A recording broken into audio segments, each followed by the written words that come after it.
Don't hate me because I'm beautiful. This is Sunday, February 6, 2000. Once upon a time, there was a society where everyone pretended to be someone they weren't. This was when the internet first started. No one wanted to admit that they were too fat or too thin or too fake or too real, but they all went through these changes that made them all turn into conformists. Because through unity in one belief or another was much better than thinking for yourself.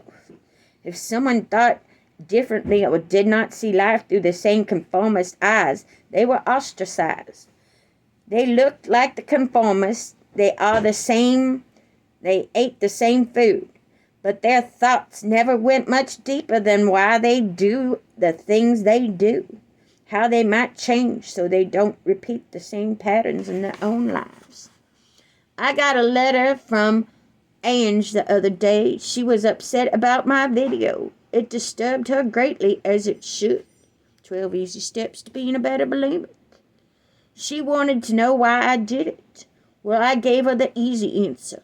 I've been thinking about it more, and if you want to know the honest truth, it's my reaction to the shit I heard all my life about how I wouldn't be pleasing a man unless I had 36, 24, 36 figure. It was my way of saying fuck you to society by hurting myself. Look what I can do. Look what I can do. I proudly pronounced it to my brother the first time he watched as I put a piece of spaghetti to make myself vomit. I continually heard shit from my dad about my weight. I heard it from my mom hardly ever, and I heard it from my grandmother the more I got into my teens. I was a copycat of my mother, so I had to be thin and pretty and make everyone love me just because I was beautiful. I heard so much shit sometimes that I would eat a lot of things and then just go to the sink and barf it all up. And I found that I felt better about myself. Those after-school specials, those books and articles about being anorexic and bulimic did not discourage me from sticking my fingers down my throat, then fed my disease. Soon I found that society was also feeding my disease. I wasn't good enough because I was fat. I could never be good enough because I was never allowed to be myself, or me as myself was just not acceptable. MTV came out, and then you watched Madonna go through phases where she was cute to where she was really thin. She wants people to like her more, so she stays thin. It's the conformist thing to do. Everything I saw in a magazine, everything I saw and heard about women on TV, they were literally tortured if they gained a pound. What is the problem with being fat? I just don't get it. I've never heard a girl exclaim to me, "Oh my God, I can't remember the Pythagorean's theorem for my test. I'm so fucked up." But I have heard many girls exclaim about how horrible it would be if they gained another pound. How fucking stupid is that? I have to listen to my friends complain about their weight so much. Everyone has turned into such a fucking issue, and it's one of those things that will never change unless the government does something like mandate equal visibility of fat people in the media on an equal basis. I'm not thin, and sometimes I do things as I start to lose weight to make sure I don't lose too much, because I like being who I am. I like me the way I am, and when people insinuate that I could be better in some way or another, when I feel I'm a perfect Kathy Clay the way I am. Kathy Clay Streaker, that's me. I think there are two kinds of people on this planet. People that bitch about other people and people that try to change themselves. I feel like I'm always trying to improve myself, and I bitch about people. So when other people make comments about my behavior or a certain way that I think of things, it pisses me off to a degree. As Kevin and I were driving home, he pointed out that I'm probably not as skilled as employers would like for me to be. And this is probably true, but I am hoping to learn a lot more soon. And I know that if I work for myself, I know exactly what I can and cannot do. Plus, I'm going to have other people helping me out, so it's not all at my own risk. Anyway, I find myself obsessing about my weight again these days. I can still wear my prom dress, and that is a comfort. But now I'm starting to worry why I have been spending any time with about worrying about my weight. I've been a lot bigger. Have I just noticed people saying shit to me more about it? One of the things my asshole brother, T. Clay Jr., tries to hurt me with is that I'm fat because that's what my father did to my mother to keep her under control. Only it has never worked on me. I have a stronger sense of who I am as a person than to rely on the way I look, which is why I resisted being blonde so much for so long. It's an artificial way to gain instant attraction for me. I notice people treating me differently almost immediately, including myself. So this is what this society has come to. Little girls are so obsessed with doing the right thing, being the right person, and doing everything right, only to fail in some way or another because women don't talk about what it means to be a woman in this society, how people can mistreat you, or you can mistreat other people. I feel that I'm a good person. No, I fucking know I am. I am kind, I am generous, and I am loving. It just hurts my feelings so much because my grandparents don't like me for who I am. My grandfather calls me Patsy still, and if it's not that, then it's Leslie or sometimes Aunt. Today he kept calling me Patsy. I don't feel like I talk about other people's faults that much. I'm pretty easygoing because I learned the day I got my mother's in her grave how this document can hurt other people's feelings by me just stating what someone says to me the way they did. And I really have been cautious not to reveal things about other people, but things more about me. I have met so many men I couldn't even count them all this way. A few still live in my heart because of the way they express themselves. Sometimes they get insulted if I don't mention them at all, while I'm sure others wished I would never mention them at all. With Kevin, I knew he would be laid back enough, so if I was mad one day at him and wrote about it in my diary, that he wouldn't freak out if he ever went back and read it. He doesn't read my diary, and if he did, I'm sure I wouldn't say many of the things I have said about him because they are not so good. What you have to remember is that by me saying this shit about him, I feel worse about myself, because why do I have these feelings? And why do I express myself this way? No matter how my worst day is with him, I know I can let some of the shit I've been through in my life that continues to hurt me leak out a little bit, and for some reason or another, he just lets me do it and still wants to be around me. I know there are plenty of men out there that have been through similar things. I've been through, and I can completely relate to them. But to be perfectly honest, I find it difficult to be in a relationship with those kinds of men. There's always some reason they are more fucked up than I am on some level. Kevin can be dull. Kevin can be a lot of things, but when Kevin is inside me, he makes me feel things in my heart and soul that I never knew were there. I wish I had more of these snippets to write about because it's all such a blur. Last night, it was a good night. Sometimes I forget to wear deodorant.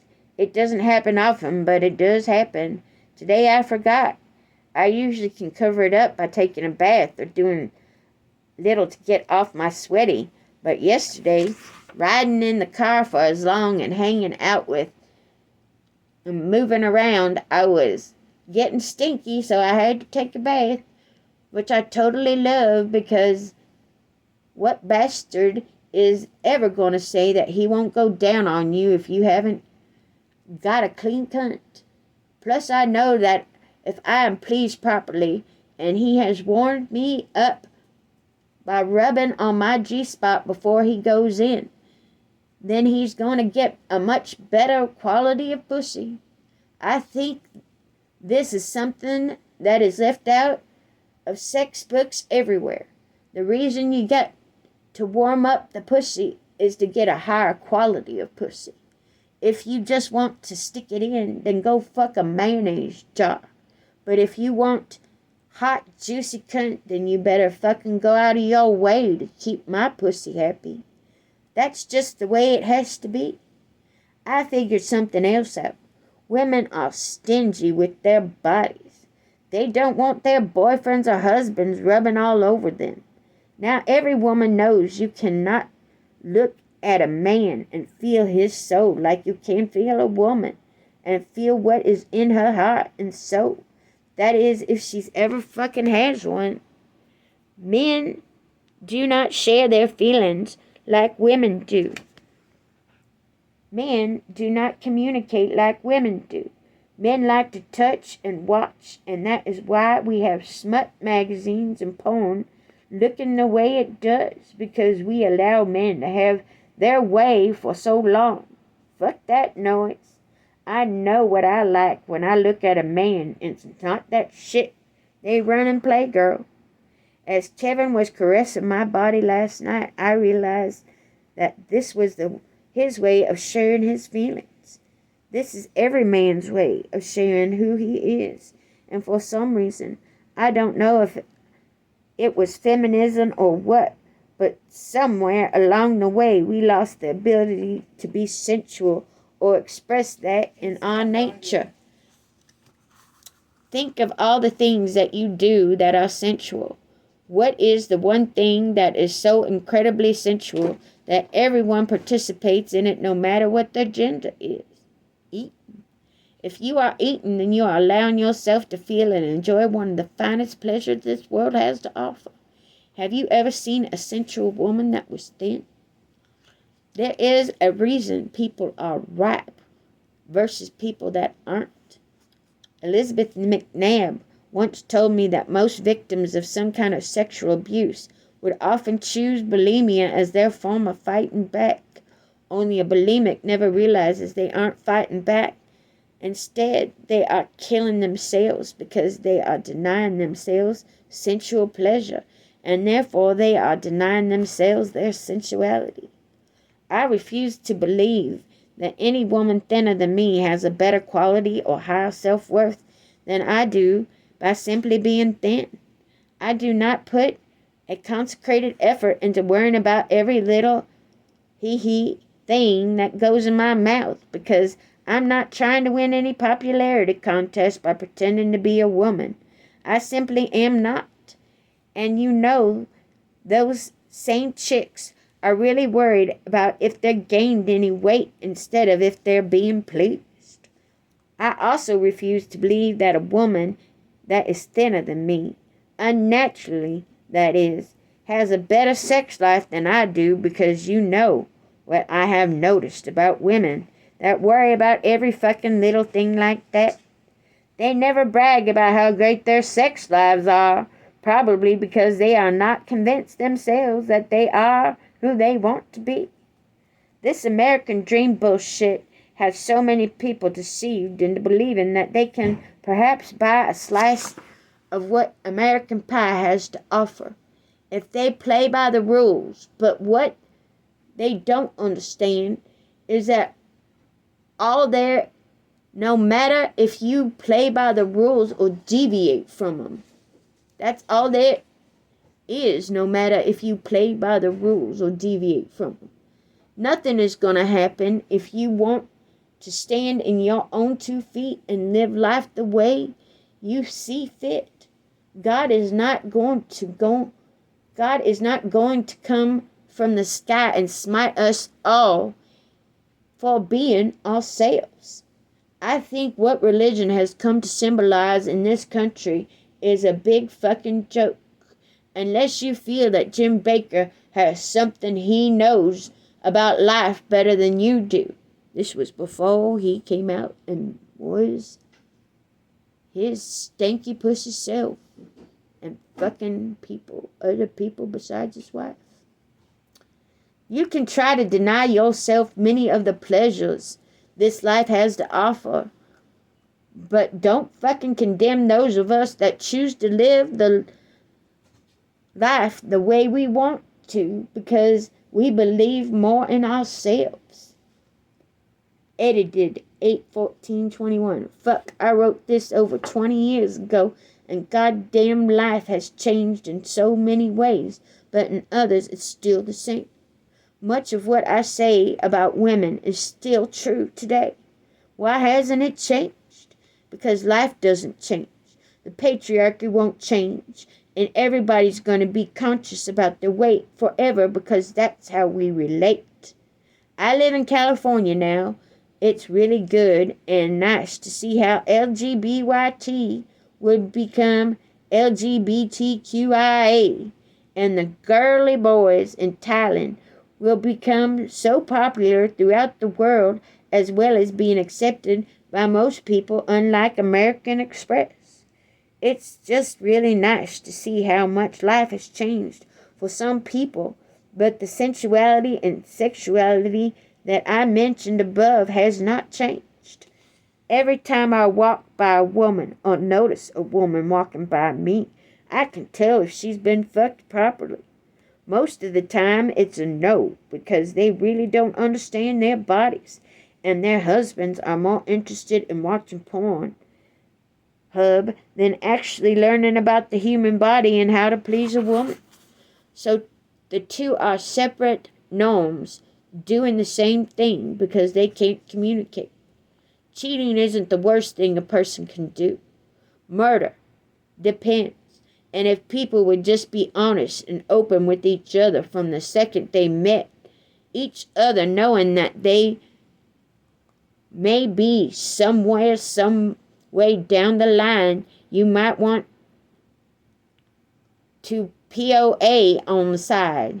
You might want a POA on the side. Piece of ace. Remember this mantra. You don't own my cunt, and I don't own your cock. There we go, as long as we see each other as human beings and understand that the other person have needs that you can't fulfill, but will always come home to you. Then get that out of the way. Talk about what happened. Talk about what you liked and what you didn't like, and how you would do things differently with your own significant other.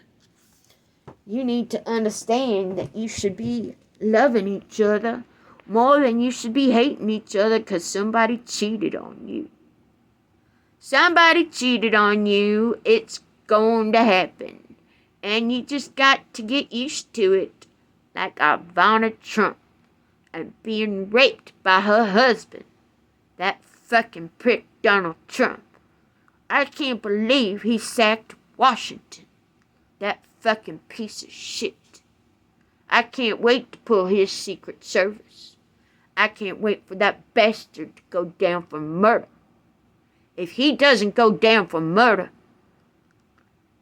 there's something seriously wrong with the world. That asshole instigated people to riot. That should not be allowed. That was repulsive and disgusting to see that people were murdered because that asshole couldn't keep his goddamn dick in his pants because he wanted to be president. And he didn't get to be president again because he did not make America great. I'm going to take his towers away from him. I might be delusional. I don't know. I don't think I am. Somebody has to be delusional in order to change things around here. Somebody's got to take a Twitter dump. Every day. Get this shit out of their head. Somebody's got to be in that White House that's worth the goddamn thing. Those Clays never got to be in the White House. Henry Clay, talk about voter fraud. He ran for president 4 times and didn't get to be president. Blink, blink. There's a plaque in the old Senate that says he was the greatest orator that ever lived. I am not that kind of orator. Or maybe I am, and I just didn't know it. 'Cause I'm a poet. I can't help it. I stinking iambic pentameter all the time. 'Cause that's the way I was taught to speak. This is the way I taught to speak. And nobody likes it because they can't stand my accent. This is natural. It's easy for me to communicate like this, unlike speaking properly so that you can understand everything I say and it's not offensive. Life is crazy. I hope that you all are buying my book because you need to understand. It's not there. You probably left it in a store. I don't think